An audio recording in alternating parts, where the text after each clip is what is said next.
और वो अंदर ही अंदर घुटने लगता है, और उस खबर बद के सबब जो वो सुनता है लोगों से छुपता फिरता है। सोचता है कि आया जिल्लत बर्दाश्त करके लड़की को जिंदा रहने दे या जमीन में गाड़ दे। देखो, ये जो तजवीज करते हैं बहुत बुरी है, और उसी की निशानियों में से है कि उसने तुम्हारे लिए तुम्हारी ही जिन्स की औरतें पैदा की ताकि उनकी तरफ माइल होकर आराम हासिल करो, और तुम में मोहब्बत और मेहरबानी पैदा कर दी। जो लोग गौर करते हैं उनके लिए इन बातों में बहुत सी निशानियां हैं, और औरतों का हक मर्दों पर वैसा ही है जैसे दस्तूर के मुताबिक मर्दों का हक औरतों पर है। अलबत्ता मर्दों को औरतों पर एक दर्जा फजीलत है, और अल्लाह गालिब है, साहिब हिकमत है। ए पैगंबर सल्लल्लाहु अलैहि वसल्लम, अपनी बीवियों और बेटियों और मुसलमानों की औरतों से कह दो कि बाहर निकला करें तो अपने चेहरों पर चादर लटकाकर घूंघट निकाल लिया करें। ये चीज उनके लिए मूजिब शनाख्त तो इम्तियाज होगी, तो कोई उनको ईजा न देगा, और अल्लाह बख्शने वाला है, मेहरबान है। और किसी मोमिन मर्द और मोमिन औरत को हक नहीं है कि जब अल्लाह और उसका रसूल कोई बात तय कर दें तो वो उस काम में अपना भी कुछ इख्तियार समझे, और जो कोई अल्लाह और उसके रसूल की नाफरमानी करे वो बिल्कुल गुमराह हो गया। मुसलमानों, तुम्हारी औरतों में जो बदकारी का इर्तिकाब कर बैठी उन पर अपने लोगों में से 4 शख्सों की शहादत लो। अगर वो उनकी बदकारी की गवाही दें तो उन औरतों को घरों में बंद रखो यहां तक कि मौत उनका काम तमाम कर दे, या अल्लाह उनके लिए कोई और सबील पैदा करे।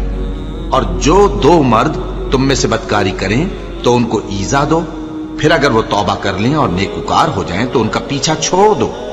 बेशक अल्लाह तौबा कबूल करने वाला है, मेहरबान है। और जिस चीज में अल्लाह ने तुम में से बाज को बाज पर फजीलत दी है उसकी तमन्ना मत करो। मर्दों को उन कामों का सवाब है जो उन्होंने किए, और औरतों को उन कामों का सवाब है जो उन्होंने किए, और अल्लाह से उसका फजल करम मांगते रहो।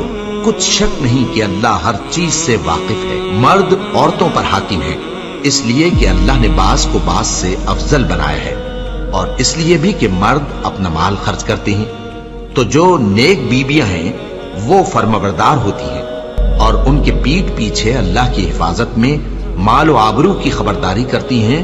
और जिन औरतों की निस्बत तुम्हें मालूम हो कि सरकशी और बदखुई करने लगी हैं तो पहले उनको ज़बानी समझाओ, अगर न समझें तो फिर उनके साथ सोना तर्क कर दो। अगर उस पर भी बाज ना आए तो ज़दोकोब करो, फिर अगर तुम्हारा कहना मान लें तो फिर उनको ईजा देने का कोई बहाना मत ढूंढो। बेशक अल्लाह बहुत ऊंचा है, बड़ा है। मोमिनों, तुमको जायज नहीं कि जबरदस्ती औरतों के वारिस बन जाओ, और देखना इस नीयत से कि जो कुछ तुमने उनको दिया है उसमें से कुछ ले लो, उन्हें घरों में मत रोक रखना। हाँ, अगर वो खुले तौर पर बदकारी की मुर्तकिब हों तो और बात है, और उनके साथ अच्छी तरह से रहो सहो। फिर अगर वो तुमको नापसंद हों तो अजब नहीं कि तुम किसी चीज को नापसंद करो, और अल्लाह उसमें बहुत सी भलाई पैदा कर दे। बदकारी करने वाली औरत और बदकारी करने वाला मर्द जब उनकी बदकारी साबित हो जाए तो दोनों में से हर एक को 100 दुर्रे मारो। और अगर तुम अल्लाह और रोज़े आखिर पर ईमान रखते हो तो अल्लाह के कानून को नाफिज करने में तुम्हें उन पर हरगिज तरस ना आए, और चाहिए कि उनकी सजा के वक्त मुसलमानों की एक जमात भी मौजूद हो। बदकार मर्द तो बदकार या मुशरिक औरत के सिवा किसी से निकाह नहीं करता, और बदकार औरत को भी बदकार या मुशरिक मर्द के सिवा और कोई निकाह में नहीं लाता। और ये यानी बदकार औरत से निकाह करना मोमिनों पर हराम है। और जो लोग परहेजगार औरतों को बदकारी का ऐब लगाएं और उस पर 4 गवाह न लाएं तो उनको 80 दुर्रे मारो, और कभी उनकी शहादत कबूल न करो, और यही बदकिरदार है। हाँ, जो उसके बाद तौबा कर लें और अपनी हालत संवार लें तो अल्लाह भी बख्शने वाला है, मेहरबान है।